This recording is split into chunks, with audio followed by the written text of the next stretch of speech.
안녕하세요. 불만창 기자들입니다. 26라운드 리뷰해 보겠습니다. 먼저 지난 라운드 승부 예측 점검을 한번 해봐야 되겠죠. 금요일부터 경기가 열렸고요. 금요일, 토요일 4경기에서 놀랍도록 제가 올 적중을 했습니다. 제주 강원전 무승부 적중했죠. 안양 포항전 포항승 적중했습니다. 전북 대구전 전북 승리도 맞췄고요. 그리고 수원FC 울산전, 수원FC 승리까지 어떤 분께서 댓글까지 남겨주셨던데 칭찬해 주셔서 감사합니다. 가끔씩 이렇게 뽀록이 터지는 것 같습니다. 근데 일요일은 처참했습니다. 광주 대전전은 무승부 찍었는데 광주 승 나왔고요. 김천 서울전은 마찬가지로 무승부 찍었는데 6대2 스코어가 나왔습니다. 제가 광주 현장에 있었는데 김천의 스코어가 벌어지면 벌어질수록 제 얼굴이 빨갛게 달아올랐던 것 같습니다. 그래도 적중률 66.6%, 66.7% 정도면 축구에서 나쁘지 않은 스코어거든요. 그 페이스를 다음 라운드에도 이어가 보도록 하겠습니다. 본 리뷰를 하기 전에 먼저 이 주제로 이야기를 해보면 좋을 것 같아서 준비를 했습니다. 과연 올 시즌 20골 득점왕이 나올까? 입니다. 17일 광주 대전전 현장 취재를 갔다고 말씀을 드렸는데요. 황선홍 감독 골잡이 출신이죠. 황세가 주민규 그리고 득점왕 도전에 대해서 이렇게 질답을 주고받던 중에 13골이 득점 선두면 잘했다고 보기는 어렵지라고 말했습니다. 지금 26경기니까 2경기당 한 골 정도가 지금 득점 선두거든요. 그러니까 골잡이 출신이 보기엔 부족하다고 좀 보인 것 같고 뭐 틀린 말은 아닙니다. 유럽 주요 리그를 보면 경기당 0.5골, 그러니까 득점왕은 경기당 0.5골 이상은 가볍게 넘거든요. 예를 들어서 모하메드 살라는 지난 시즌에 29골을 넣으면서 EPL 득점왕을 했습니다. 그래서 득점왕이란 타이틀 뭔가 좀 압도적이라는 좀 느낌이 있어야 그 타이틀을 더 잘 어울린 건데 K리그는 조금 다르죠. K리그는 전반적으로 골이 잘 터지는 그런 리그지만 개개인별로 봤을 때는 특급 골잡이가 사라진 지가 좀 됐습니다. 2016년 정조국, 2017년 조나탄, 2018년 말컹, 2019년 타가트, 2020년 주니오, 2021년 주민규 이렇게 6년 연속 득점 1위가 20골 이상을 기록했는데요. 지난 4시즌 연속 득점왕의 기록은 3시즌 연속이죠. 17골, 17골 그리고 15골이었습니다. 38경기 체제에서 경기당 0.5골에 모두 미치지 못했는데요. 지난 시즌에 무고사가 15골로 득점왕을 했는데 이건 2014년 수원 산토스가 14골로 득점왕을 한 이후에 10년 만에 정확히 10년 만에 최저 득점왕이었습니다.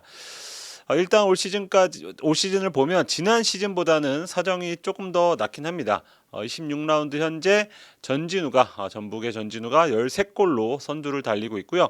수협 사박이 12골로 2등, 전북 꼼파뇨, 포항 이호재, 대전 주민규가 11골로 3위권, 그리고 안양 못다가 10골을 기록 중입니다. 대구전에서 무득점 끊었죠. 전진우를 예로 들면 현재 162.8분당 한 골을 넣고 있거든요. 스프릿 라운드 포함 12경기가 남은 걸 감안할 때 현재 페이스면 앞으로 6골 정도를 더 넣을 수 있다는 계산이 나옵니다. 거의 20골에 준하기 때문에 한번 기대를 걸어봐도 될 것 같은데요. 이 2021년 주민규를 보면 2026라운드까지 지금 전진우와 똑같은 13골을 넣었는데 막판 12경기에서 무려 9골을 몰아치면서 22골로 득점왕을 차지했거든요. 전진우로서는 그 정도의 몰아치기가 나온다면 20골 득점왕이 될 수 있다는 얘기고요. 154.2분당 한 골을 넣은 사방, 131.6분당 한 골을 넣은 그리고 경기당 평균 득점이 가장 높은 0.5골인 꼼파뇨 또 지금 19골 페이스입니다. 분당 득점으로 따지면 전진우, 사박, 꼼파뇨 이 선수가 20골에 도전할 가능성이 가장 큰 선두권에 있다고 봐야 될 것 같고요. 이호재, 주민규, 못다 역시 막판 뒤집기를 노린다고 할 수 있습니다.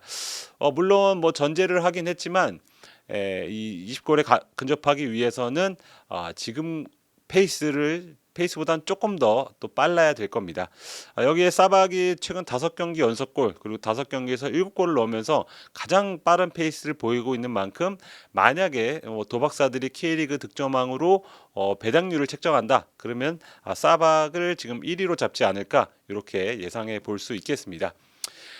하지만 지난 3년 흐름을 볼 때 20골을 넘기기는 마냥 쉽지 않아 보입니다. 2022년 26라운드 기준 12골을 넣은 조규성 막판 12경기에서 5골에 그쳤거든요. 그러면서 17골로 득점왕이 됐고 한 해 뒤에는 26라운드에서 11골을 넣은 주민규는 6골 남은 시즌 6골을 더해서 17골을 넣었습니다. 무고사 같은 경우에는 마지막 12경기에서 단 3골에 그쳤거든요. 그러고도 득점왕을 하긴 했는데 그러니까 막판에 변수를 따졌을 때는 이 지금 현재 평균과 같은 어떤 기대치를 유지하기는 쉽지 않다. 이렇게 좀 정리할 수 있겠고요. 그럼 왜 그렇게 최근에 20골 이상이 나오지 않냐? 왜 특급 골잡이가 나오지 않냐? 일단 첫 번째로는 머니 게임을 들 수가 있겠죠. K리그 전반적으로 지금 살림살이가 아주 넉넉치는 않습니다. 그래서 일부 구단을 제외하고는 검증된 골잡이, 그러니까 돈이 드는 골잡이, 어떤 실력을 갖춘 골잡이를 지금 영입하지 못하는 그런 추세입니다. 가성비 좋은 공격수를 영입해서 이 대박이 터지기를 그렇게 기도하고 바라고 또 응원하는 그런 케이스가 좀 늘고 있는데요. 그러니까 올 시즌 수협의 사박의 경우는 첫 시즌 만에 이렇게 잘하는 건 최근 K리그 봤을 때 굉장히 드문 일이라고 할 수 있겠습니다. 뭐 미드필더, 수비수 중에는 간혹 이런 첫 시즌에 대박 치는 선수가 나오지만 골잡이는 또 다른 영역이거든요. 그런 점에서 사박은 참 특이한 케이스라고 할 수 있겠고요. 그리고 이 막판에 또 스플릿 라운드 돌입을 할 경우에는 이 골넣기가 더 힘들어진다고 하죠. 이 가뜩이나 K리가 전반적으로 지금 어떤 수비 위주의 전술을 그러니까 안정적인 전술에 포커스를 맞추는 추세에서 스플릿 라운드 강등 그리고 강등 그리고 아챔권 그리고 우승 이렇게 이 어떤 타이틀이 걸린 막판 어떤 레이스에서는 더 안정적으로 할 가능성이 있거든요. 그럴 때 골을 넣기가 더 힘들어질 수 있다. 그리고 부상 리스크도 어느 정도 좀 있기 마련이고요. 여기에 감독의 교체 주기가 점점 빨라지는 느낌이죠. 최근에는 한 3년 정도 맡으면 오래 맡았다는 얘기 나올 정도로 감독이 1년 만에도 휙휙 바뀌고 있는데 감독이 바뀌면 리더십이 바뀌고 전술이 바뀌기 때문에 기존의 어떤 전술에 적응했던 선수들이 또 새로운 감독 체제에서 새로운 전술에 적응해야 된다는 말이 되고요. 게다가 선수들의 이적 빈도도 상당히 조금 잦은 것 같습니다. 제가 과거에 CIES 어떤 그 자료를 본 기억이 있는데 K리그가 전 세계의 리그 중에서 어떤 특정 선수의 한 팀에 머무는 기간이 18개월인가요? 아마 그 정도 됐던 것 같아요. 그러니까 중하위권 정도였는데 그 정도로 자주 팀을 옮긴다는 거죠. 뭐 군대 문제도 분명히 K리그는 있을 거고요. 그런 만큼 기존 선수 그러니까 호흡을 맞추는 기간이 짧다는 얘기가 됩니다.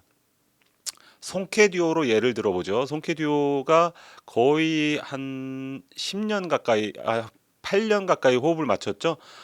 그러면서 처음에는 그렇게 호흡이 좋지 않다가 한 3, 4년 지나고 그때부터 폭발하기 시작했거든요. 그러니까 아무리 최고의 선수들도 이 짝을 맞추려면 어느 정도 시간이 필요한데 그게 6개월, 3개월, 9개월로는 쉽지 않다는 거죠. 그러니까 올 시즌 기록을 봐도 지금 이 안양의 못다와 그리고 야고가 5골 가장 많은 합작골을 넣고 있는데요.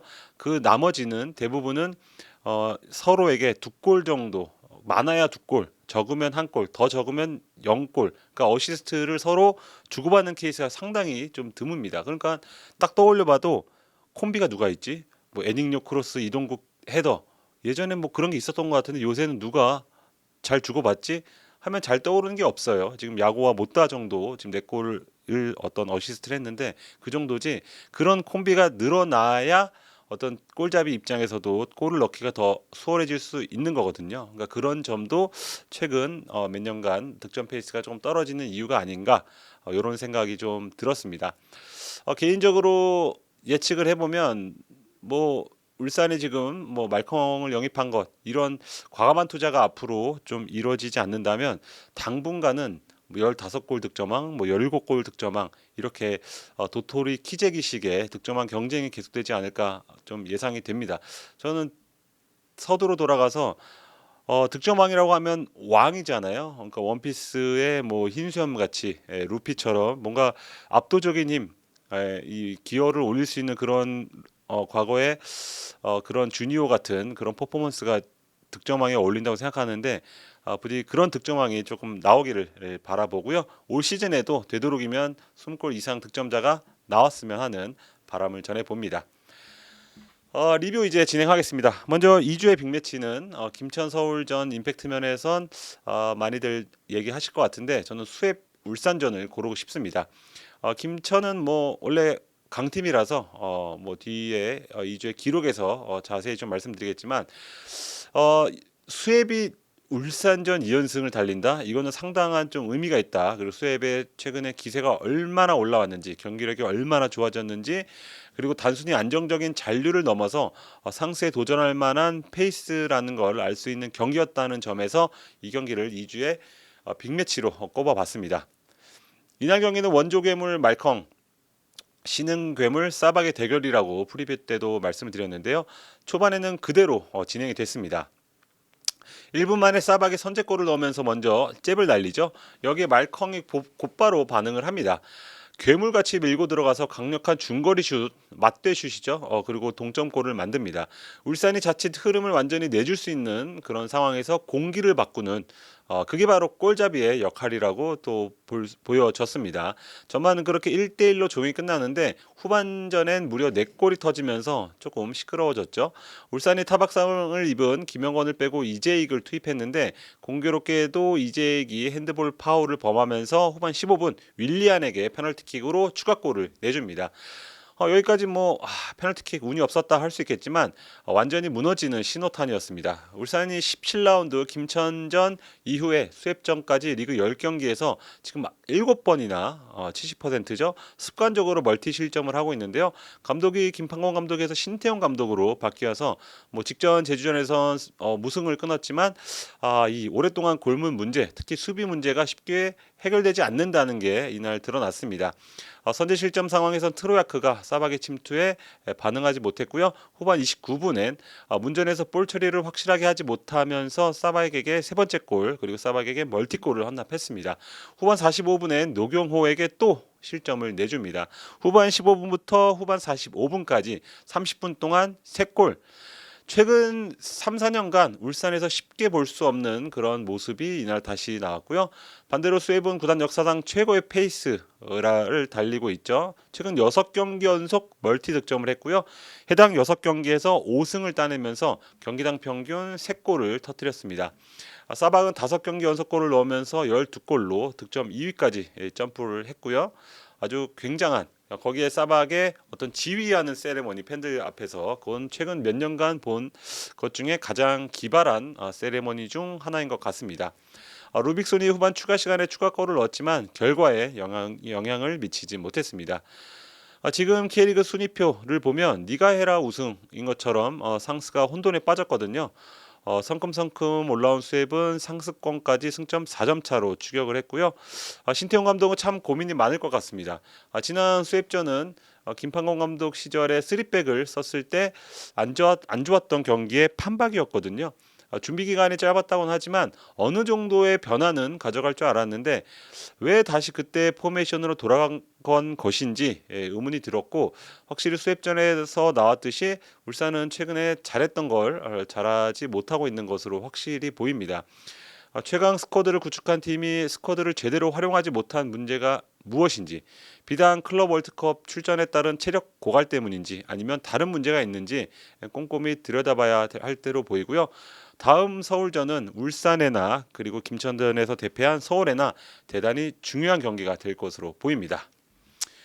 이주혜 선수 다른 곳에서 찾아봤지만 싸박으로 해야 될 것 같습니다. 멀티골을 넣은 선수 이번 라운드에선 싸박 말고도 꼼파뇨 그리고 헤이스가 있는데요.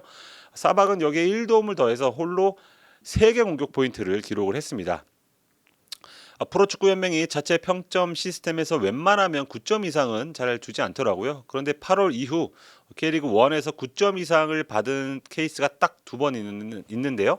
한 번은 8월 16일 말씀드린 대로 울산전 싸박이고요. 다른 한 번은 8월 2일 울산전 싸박입니다. 당시에 멀티골을 뽑는 활약으로 평점 9.0점을 받았고요. 당시에 라운드 MVP 그리고 이번 라운드 두 개의 라운드 건너뛰고 바로 또 이주혜 선수로 뽑히면서 대세남이다라는 걸 다시 한번 입증을 했습니다.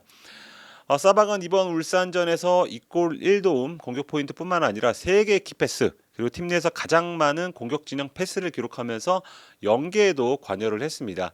사박이 전반기에 어떤 팀이 전체적으로 부진할 때는 뭐 측면으로도 빠졌다가 후방으로도 빠졌다가 급기야 벤치로도 내려앉는 그런 아주 좀 혼란스러운 시기를 겪었는데 김은중 감독이 중앙에 머무르면서 득점에 집중하라고 했다고 하죠. 이게 최근 흐름상 가능해진 것도 어떤 수협의 반등 그리고 사박이 어떤 부활 포인트라고 할 수 있습니다.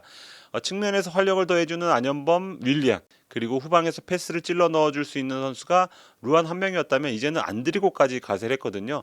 전체적으로 팀이 쳇바퀴처럼 잘 돌아가는 그런 상황, 그런 혜택을 사박이 톡톡히 볼 수 있다고 할 수 있고요.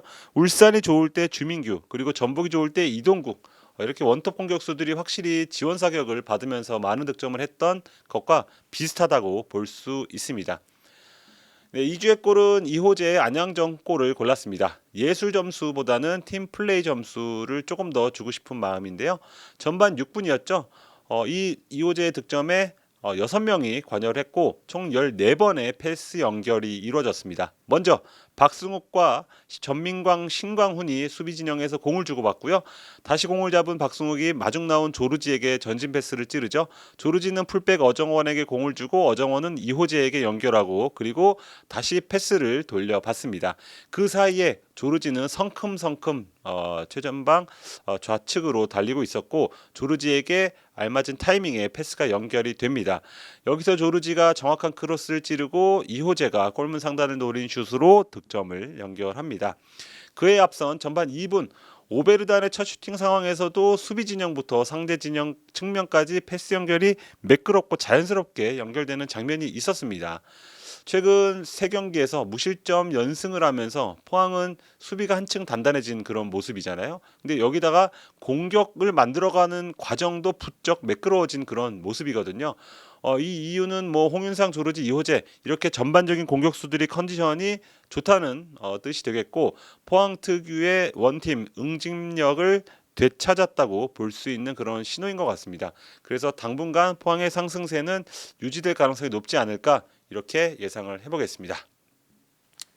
이주의 기록은 6으로 하겠습니다. 김천이 무려 6골을 몰아치면서 6대2 대승을 거뒀습니다. K리그 통산 26번째로 6골 이상을 넣은 케이스가 됐고요. 상무팀 과거에 광주 상무, 상주 상무 포함해서 상무팀 역사상 단일 경기 최다골 기록을 세웠습니다. 종전 상무팀 최다골은 2005년 5월에 기록한 5대3이었는데요. 당시 5골을 넣었던 거죠. 근데 당시에 상대팀도 공교롭게 서울이었습니다. 양팀 합계 단일 경기 최다골 기록은 역대 10골입니다.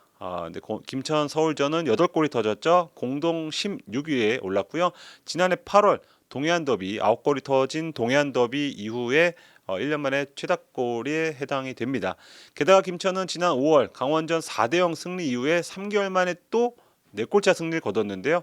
올 시즌 2번 이상 4골차 이상 승리한 건 김천이 유일합니다. 그 말은 전북도 하지 못한 아주 대량 득점 승리를 지금 김천은 하고 있다. 몰아칠 줄 안다 하는 거고요. 이날 맹성훈, 김찬이 시즌 마수거리골을 뒤늦게 기록했거든요. 그러면서 득점자는 총 14명으로 늘었습니다. 10월 달에 또 전역자가 나오는데요. 그 전에 이렇게 다양한 포지션에서 다양한 득점자가 나오는 건 김천 입장에선 긍정적인 요인이라고 할 수 있겠고요. 김천은 이번 한 경기로 팀 득점이 40골이 되면서 득점 2위로 올라섰는데요. 팀 순위도 한 단계 점프해 2위로 올라섰습니다.